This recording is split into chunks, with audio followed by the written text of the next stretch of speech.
பார்த்தா தெரியல, நல்லா பாரு. நல்லா பார்த்தாலும் தெரியுது, நல்லாவே இருக்கு.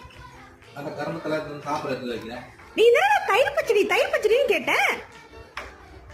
தயிர் பச்சடி கேட்டதுக்கு அதையாண்டி எடுத்து வந்து வைக்கிற வச்சிருக்க. பச்சை கலர்ல பச்சடியா? நீ பண்ண சீத்தாப்பழ காமெடிக்கு எவ்வளவு பெட்டர். உனக்கு சமைக்க தெரியாதுன்னு தெரியும், அதுக்கு நீ இப்படியா கொடுமைப்படுற? இப்ப மலபார் சிக்கன் கேட்டாங்கன்னா மலையும் பாலையும் எடுத்து வந்து வச்சிருவியா? இந்த மாதிரி என்ன பண்ணு, நல்லா ஜாலியா இருக்கு. இந்த மாதிரி எதுவும் கடுப்பேற்றுற மாதிரி பண்ணாத. காண்டாவது பசியில 3:30 மணிக்கு சாப்பிட வந்தோன்னு இப்படியா பண்ணுவேன்? பச்சடியா